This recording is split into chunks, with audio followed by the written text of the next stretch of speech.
आज हम लोग टेंसेस की पहचान और बनावट के बारे में पढ़ेंगे। बिल्कुल शॉर्ट वीडियो है, छोटा सा वीडियो है, 1.5-2 मिनट का होगा और आप आराम से इसको समझ आएंगे। आप ध्यान से सुनिएगा। तो क्या है, सभी टेंसेस की पहचान और बनावट सिर्फ 5 मिनट। आप देखिए, टेंस कितने होते हैं? 3 प्रकार के होते हैं, प्रेजेंट, पास्ट, फ्यूचर। सभी ये तीनों टेंस के 4 भेद होते हैं, indefinite, continuous, perfect, perfect continuous. तो प्रेजेंट टेंस पढ़ेंगे कि प्रेजेंट टेंस में की पहचान क्या है। ता ही, ती है, ते हैं, ता, हूँ, ती है, ते हैं। जिस वाक्य के अंत में रहता है वो प्रेजेंट इंडेफिनिट टेंस कहलाता है। कंटिन्यूअस, रहा है, रही है, रहे तो प्रेजेंट कंटिन्यूअस कहलाता है। चुका है, चुकी है, चुके हैं, रहे तो प्रेजेंट परफेक्ट कहलाता है। से रहा हूँ, से रही हूँ, से रहे हैं अगर रहे तो वो प्रेजेंट परफेक्ट कंटिन्यूअस टेंस कहलाता है। अब हम इसको आपको उदाहरण द्वारा समझाते हैं। मैं पढ़ता हूँ, ता हूँ आ गया तो आई रीड। उसी तरह से मैं पढ़ती हूँ, आई रीड, वो भी मैं आई रीड ही हो, वह पढ़ती है, सी रीड्स। इसमें प्रेजेंट इंडेफिनिट टेंस का बनाने का नियम क्या है? इसमें बनाने का नियम भी दिया, देखिए, V1/V5, डू/डज, ये प्रयोग होता है। किसी भी वाक्य में सब्जेक्ट तो पहले आता है, सब्जेक्ट के बाद में एक्सिलरी वर्ब आता है। तो प्रेजेंट इंडेफिनिट में क्या आता है? सब्जेक्ट आएगा, सब्जेक्ट के बाद वर्ब आएगा, वर्ब के बाद ऑब्जेक्ट आएगा। तो देखिए, मैं, वह पढ़ती है, सी रीड्स, वह एक किताब पढ़ती है, सी रीड्स अ बुक। अब देखिए कि इसमें सी थर्ड पर्सन है, थर्ड पर्सन के साथ में डू डज किसके साथ लगता है?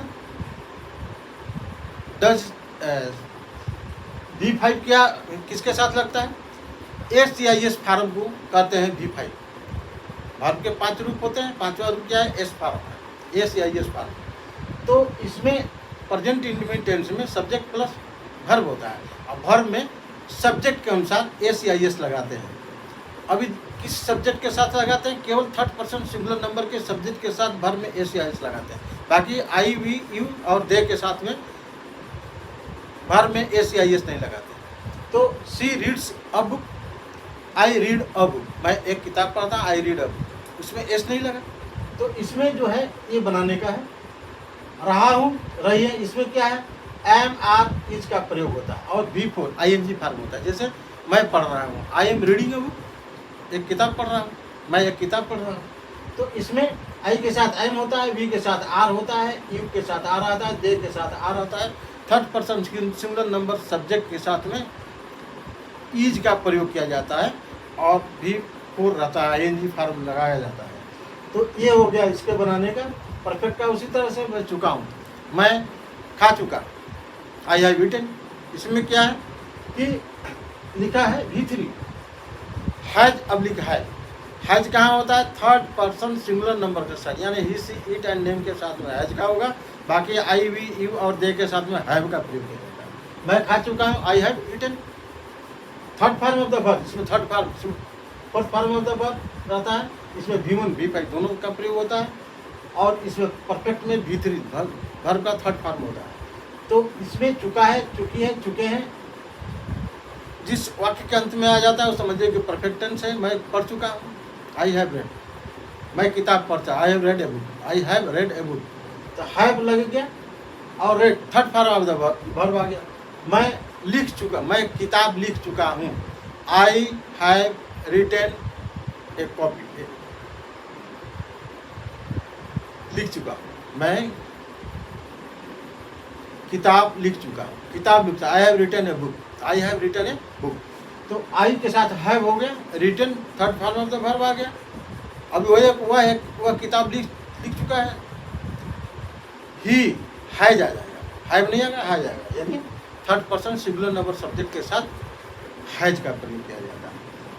और उसी तरह परफेक्ट कंटिन्यूअस में से रहा हूँ, अभी से अब रहा हूँ, ये रहा हूँ नहीं है, इसमें रहा है, रही है, रहे हैं, रहा हूँ, रही है, रहे हैं, वो नहीं है। से रहा हूँ, मैं 2 घंटे से पढ़ रहा हूँ, से पढ़ रहा हूँ, से रहा हूँ आ गया। तो 2 घंटे से पढ़ रहा हूँ, ये प्रेजेंट परफेक्ट कंटिन्यूअस टेंस हो गया। प्रेजेंट परफेक्ट कंटिन्यूअस टेंस में हैज बीन और हैव बीन का प्रयोग किया जाता है और वर्ब का चौथा रूप होता है। तो इसका सेंटेंस कैसे बन जाएगा? I have been reading, I have been reading for 2 hours, 2 घंटे से। पॉइंट ऑफ टाइम के लिए सिंस लगता है और पीरियड ऑफ टाइम के लिए फॉर लगता है। जैसे कोई निश्चित हो जाए 2 बजे से पढ़ रहा हूँ तो सिंस 2 o'clock हो जाता है, क्योंकि इसमें पॉइंट ऑफ टाइम है। तो अब देखिए, से रहा हूँ, से रही हूँ, से रहे हैं, क्या हो गया? प्रेजेंट परफेक्ट टेंस हो गया। बनाने का नियम भी आपको आ गया। सब्जेक्ट केवल नहीं लिखा हूँ, अब subject plus have been plus before plus object होता है। तो ये आपको जो है जब टेंस पढ़ाऊंगा उस समय इतना मदद करेगा कि आपको टेंसेस बिल्कुल आसानी से समझ में आ जाएगा। उसी तरह से देखिए, पास्ट टेंस में था, थी, थे, और इसमें भी वर्ब का सेकंड फॉर्म होता है या डिड का भी प्रयोग किया जाता है। तो रहा था, रही थी, रहे थे, ये क्या है? पास्ट कंटिन्यूअस है। चुका था, चुकी थी, चुके थे, क्या है? पास्ट परफेक्ट हो गया। से रहा था, से रही थी, से रहे थे, past perfect continuous tense.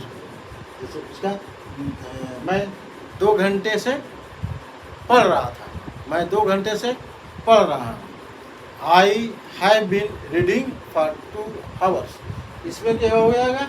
Had been लगेगा सभी के साथ, थर्ड पर्सन सिंगुलर नंबर के साथ भी हैड बीन लगेगा। तो मैं 2 घंटे से पढ़ रहा था, I had been reading for 2 hours, had been लग गया। तो ये बनाने का नियम भी हो गया और आपके पहचान का भी नियम हो गया। उसी तरह से फ्यूचर टेंस है गागीगे, जिस वाक्य के अंत में गागीगे फ्यूचर टेंस इंडिफिनिट हो जाता है। इसमें शैल, विल और V1 वर्ब का फर्स्ट फॉर्म होता है। उसी तरह से रहा होगा, रही होगी, रहे होंगे, ये अगर आ जाए वाक्य के अंत में तो क्या? प्रेजेंट फ्यूचर कंटिन्यूअस टेंस हो जाता है। उसी तरह से अगर सेंटेंस के अंत में यदि चुका होगा, चुकी होगी, चुके होंगे अगर आ गया तो वो फ्यूचर परफेक्ट टेंस हो जाएगा। उसी तरह से रहा होगा, से रही होगी, से रहे होंगे अगर वाक्य के अंत में आ गया तो क्या होगा? फ्यूचर परफेक्ट कंटिन्यूअस टेंस हो गया। अभी जैसे मैं बना के दिखाता हूँ कि वह किताब पढ़ेगी, वह किताब पढ़ेगी। She will read a book, she will read a book, will आ गया। अब शैल और विल का प्रयोग, शैल और विल का प्रयोग हम बता चुके हैं।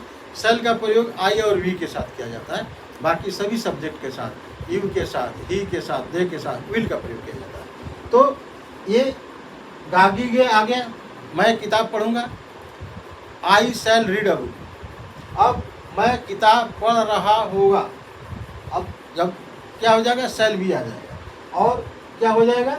बिफोर हो जाएगा, ING फॉर्म हो जाएगा। अभी देखिए, मैं किताब पढ़ रहा होगा, I shall be reading a book, I shall be reading a book, मैं किताब पढ़ रहा हूँ। वह किताब पढ़ रही होगी, she will be reading a book, will भी आ जाएगा, आई के साथ शैल भी आ जाएगा और ही सीट के साथ विल भी आ जाएगा, यू के साथ भी विल भी आ, दे के साथ विल भी आ जाएगा। केवल फर्स्ट पर्सन सिंगुलर नंबर आई और प्लूरल नंबर वी के साथ ही शैल का प्रयोग किया जाता है।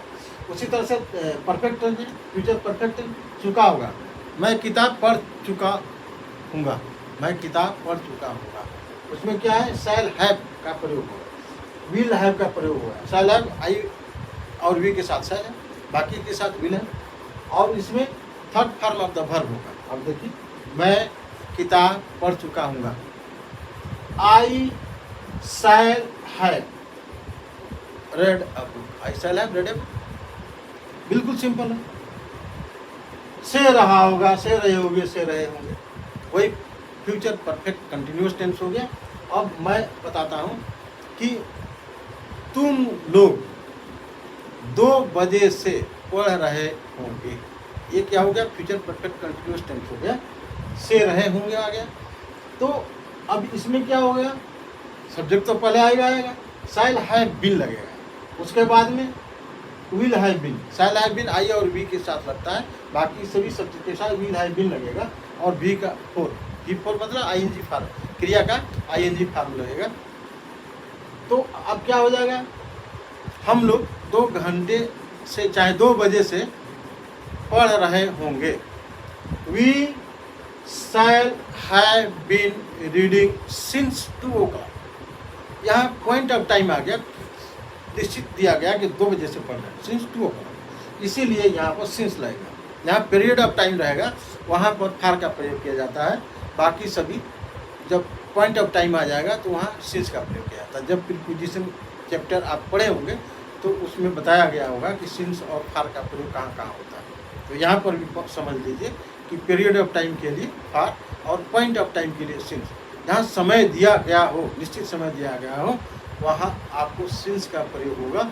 जहाँ समय नहीं दिया गया है, पीरियड ऑफ टाइम में, वहाँ फार का प्रयोग होगा। इसीलिए मैं कह रहा हूँ कि मैं 2 बजे से पढ़ रहा हूँगा। I shall have been reading since 2 o'clock। अब यही 2 घंटे से पढ़ाऊँगा। फार 2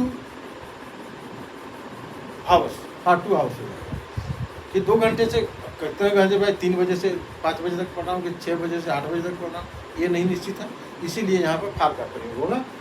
तो एक क्लियर समझ में आ गया होगा कि टेंस की 12 फार्म की पहचान क्या है और 12 फार्म के बनाने के लिए क्या है, यह है। अब विस्तार पूर्वक वर्णन जब मैं करूँगा तो आपके दिमाग में बिल्कुल तुरंत आपके बैठता जाएगा और कभी आप टेंस को भूल नहीं सकते हैं। ये आप ध्यान रखिएगा। ओके, धन्यवाद।